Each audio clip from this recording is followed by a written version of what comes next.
gentlemen, I now call upon the bride's dad to start the speeches of this evening.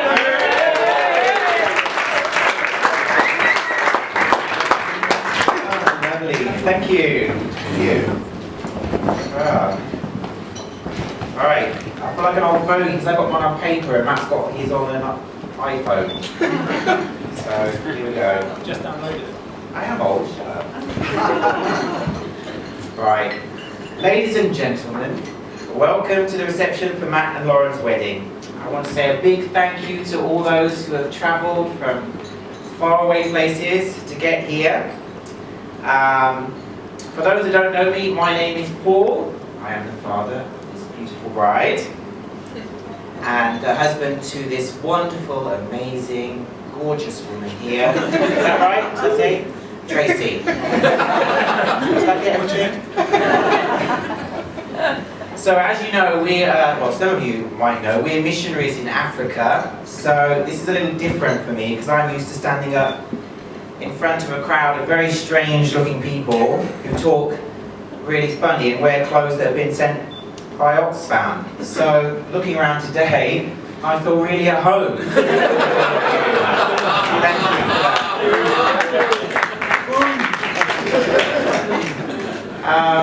I just want to say a big thank you to Richard and Ruth for all that you have done for this, to make this wedding happen, things that we couldn't do being so far away. It's really appreciated. Thank you to Mark and Angie for looking after our little girl for so long, for just taking care of her and worrying about her. You've sacrificed a lot. For example, Ange, underneath that wig, she's totally grey. No.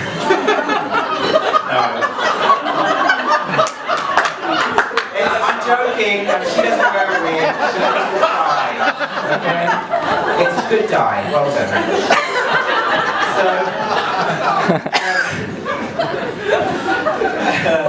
I've totally lost track, I don't know who I'm supposed to thank. If I miss anyone, I apologise in advance. So, what can I say about Lauren? She's absolutely looking so beautiful today. I hope you will agree. Yeah. She looks amazing. So, good job, Lauren. All the bridesmaids as well are looking amazing. I have it on good authority that someone was overheard saying, "Oh, those bridesmaids look gorgeous." Or hot, was it? Hot was the word I think it was. So, bridesmaids, you're looking hot today. So Lauren, let me say a few things about Lauren. What can I say? Apart from the obvious that she's incredibly beautiful.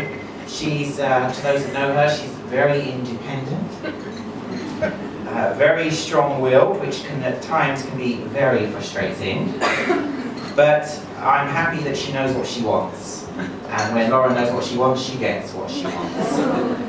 But I actually love that about her because she doesn't come under the pressure of what other people think or say. She knows what she wants, and I'm really, I'm going to cry because that's what I love about you, Lauren. So, she loves cuddles, and I know that she will fiercely protect Matt all the time, as she does anyone that she loves. But to me, she'll always be that adorable little girl that constantly climbed out of her cot, no matter how much rope or sticky tape we use, with her hair sticking all over the place, and that cheeky little smile that just absolutely melted my heart every time. So let me tell you a few stories that will just testify to her strength of character and her strong will. For those that you don't know, actually, Lauren's name used to be something else. She actually used to be called Sophie when she was first born. At the age of 5, Lauren came down the stairs one day and said, "I just want to tell you my name is now Lauren." She used to go to a dancing school at the time, which she can prove later, hopefully, in a little routine. And she came home and we asked her how her dancing school was, and she said, well, it was alright, but they loved my new name. And before we knew it, everybody was calling her Lauren. Well, we're pretty open-minded parents, and we actually we prayed about it, and we actually felt that we looked at the name, it means victory, and we just felt for Lauren it was absolutely right. So a lot of people thought we were totally crazy, but I don't care about that. So we changed her name to Lauren. She's the Lauren that you see before you now, formerly Sophie. At the age of 6, Lauren decided that she wanted to visit her friend in the early hours of the morning. We woke up to a totally empty house, freaking out, wondering why her bed was empty, where was she, running around like lunatics, until we had a phone call from a neighbour who lived quite a way away, a friend of Lauren's, and Lauren had walked there in her 90, across a busy road and everything. Lauren said she was sleepwalking. I don't think so. At the age of 9, Lauren wrote a lovely story that the teacher was able to present to us. I won't read the whole story, it's quite long, but I'll read you an excerpt. It's called The Day My Dad's Boss Came Around. Ding dong. Dad's boss has arrived. I go up to Dad with a bag full of makeup. Dad, you've got spots on your face. And upon his face, I sneak makeup. Dad opened the door. Hi, boss. Okay, she says, I know my dad just hates me interrupting conversations, and he hates my music on full blast. But most of all, he hates people drinking out of the toilet.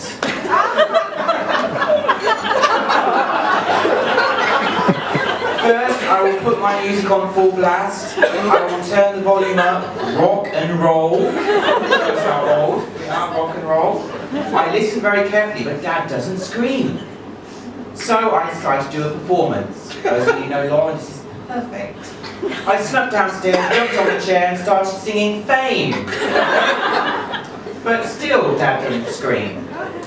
Finally, Dad decided to show the house to his boss. When Dad opened the door, I stuffed a cup down the toilet and drank what was in the cup. Dad started screaming, Mum started yelling. As for Dad's boss, well...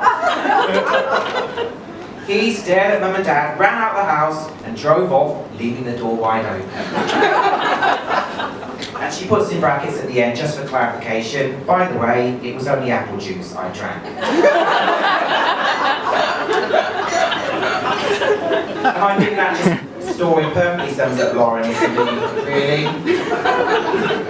And some advice for you, Matt, don't ever invite your boss to dinner. Well, Matt, I want to officially welcome you into our weird but wonderful family. And as you, Matt, told me yourself that your family are totally crazy, I know that you will fit in very well with us. Now, after being introduced to some of Lauren's former boyfriends, me and Tracy decided to seriously get down on our knees and start to pray, obviously, and intercede for her taste to improve. And so we were a little bit nervous to meet Matthew, but I can honestly say after our first Skype call all the way in Malawi that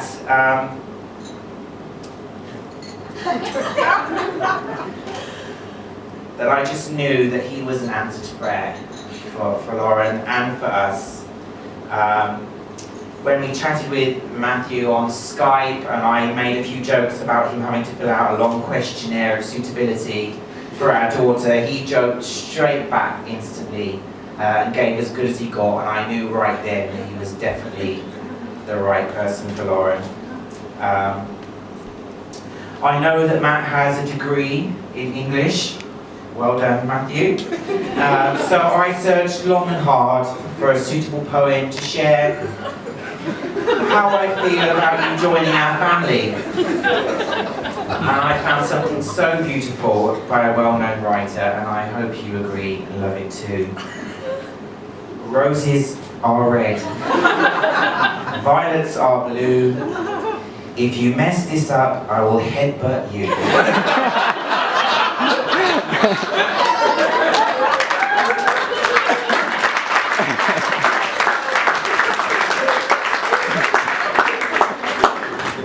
Now, I think it's traditional to give a few words of advice, so as I've been married for 19 years, I will share some of our wisdom with you. Matthew, especially, you are always wrong, even when you are right. Even if you Google it and find out you are right, you are still wrong. Because clearly you didn't explain it properly to begin with. Just accept that. If she asks you, does my bum look big in this? Whatever you do, do not say the first thing that comes into your head. Take a breath, smile and say something lovely. And do not pause too long. A long pause can be deadly when answering a question of your wife. If she says to you, darling, I would like to buy a new dress, do not be fooled into thinking it's just a dress. Shoes, handbag, jewelry, new haircut and new nails all come under the heading new dress. And if Lauren is anything like her mother, she will have difficulty saying certain words like, sorry. Or, you are right. Don't get mad, it's a genetic defect. Their brains just can't process that kind of information.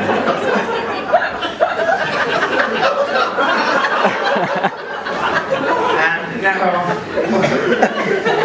for some serious advice, Lauren and Matt, put God first, and I don't mean in a religious, boring way. I mean make God part of your everyday lives. Talk to Him together, listen to His advice, because you can know that wherever He takes you, it will be in the right direction. Second bit of advice, credit cards are evil. Stay away.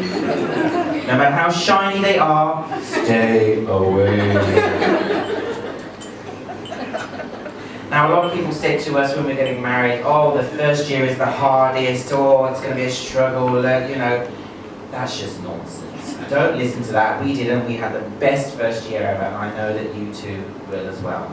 Just enjoy this time of marriage, getting to know each other even better. And lastly, is it lastly? Yeah. Little gift unexpectedly. Throw a cup of water in each other's face as you're washing the dishes. I can't read my writing, so I don't know what that last one is. Oh yeah. Every now and then, and this is so cheesy but so true, take a pause, take a good look at what the gift that God has given you in each other, and thank God for giving you someone who loves you unconditionally and is your best friend. So, no pressure to you. So, with that, that's the end of the speech. I don't know if I've got anything, but whatever. Grab your glasses.